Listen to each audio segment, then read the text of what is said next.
Assalamualaikum warahmatullahi wabarakatuh. Kita mulai pada sesi pertama mata kuliah manajemen perubahan.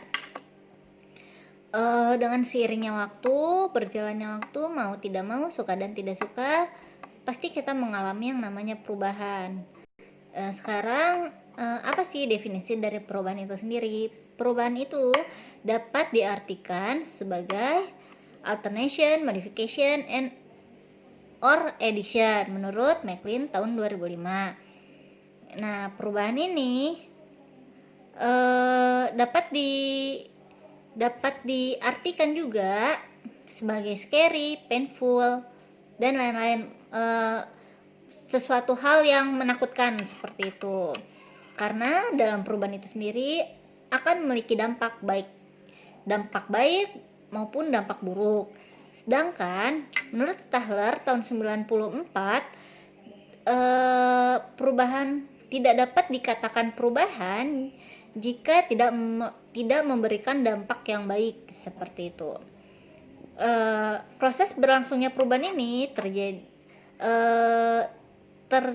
terdapat dua proses berlangsungnya perubahan itu. Yang pertama adalah makro, yang kedua adalah mikro. Makro itu dimana dalam skala besar, yaitu agrikultural, industri, maupun informasi. Sedangkan dalam skala mikro ialah perubahan organisasi.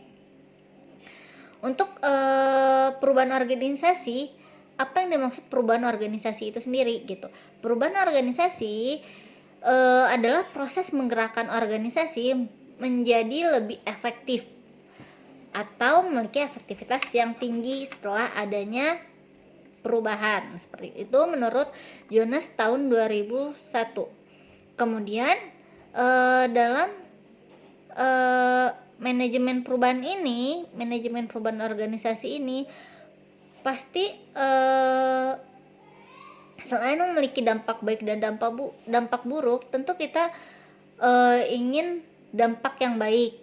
Bagaimana agar manajemen perubahan ini dapat menghasilkan dampak yang baik? Yaitu terdapat 5 kunci keberhasilan dalam manajemen perubahan. Yang pertama adalah mau memodifikasi baik itu perilaku, kinerja maupun keterampilan. Yang kedua adalah bagaimana caranya keterampilan itu meningkat. Yang ketiga adalah fleksibel. Yang keempat adaptasi, dan yang kelima adalah komitmen. Jadi suatu manajemen perubahan organisasi itu adalah salah satunya adalah yang mampu dan mau fleksibel dan adaptasi terhadap lingkungan gitu, maupun dari dalam diri organisasi itu sendiri. Jadi sebetulnya perubahan organisasi itu dapat terjadi dikarenakan pihak eksternal, dapat juga terjadi karena pihak internal seperti itu. Contohnya adalah seperti ini. Seperti zaman dahulu belum ada yang namanya ojek online. Dengan seiringnya berjalannya waktu, teknologi semakin canggih, maka bagaimana perusahaan dapat berdiri dengan teknologi yang canggih tersebut, di mana orang-orang pasti memiliki gadget. Yang pertama kali dibutuhkan, yang pertama kali dicari orang, yaitu gadget. Kalau misalkan dompet ketinggalan, kita nggak usah pulang ke rumah lagi, bisa dari gadget itu sendiri. Misalkan kita mau ambil debit nih, ngambil debit bisa melalui menggunakan handphone. Nah begitu juga, jadi kalau misalkan dompet ketinggalan, kita tidak terlalu menjadi suatu masalah yang besar. Tetapi kalau gadget yang ketinggalan, udah panik, udah pasti balik lagi ke rumah. Nah oleh karena itu teknologi seperti itu, jadi adanya perubahan tuh bisa dari pihak eksternal maupun internal. Salah satu pihak eksternal tadi yaitu teknologi, seperti yang dilakukan oleh Gojek. Jadi bagaimana memanfaatkan teknologi untuk organisasinya sendiri. Kemudian jika ada kata berhasil, maka ada pula kegagalan dalam melakukan perubahan. Kegagalan itu terdapat faktor-faktor yang menjadi penyebab kegagalan suatu manajemen perubahan.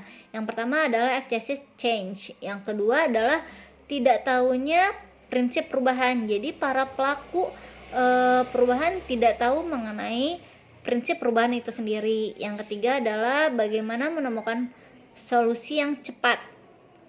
Jadi jika tidak menemukan solusi yang cepat, maka dapat dikatakan perubahan itu gagal. Seperti yang contohnya adalah Nokia tidak mampu mempunyai solusi cepat terhadap perkembangan telepon seluler yang saat itu sudah beralih ke Android.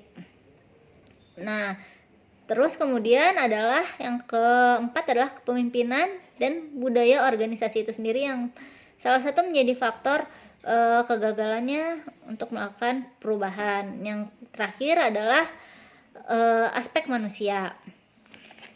Sebetulnya perubahan itu dapat dianggap sebagai peluang bagaimana kita memanfaatkan peluang yang ada agar organisasi dapat bertahan, bahkan seharusnya meningkat gitu.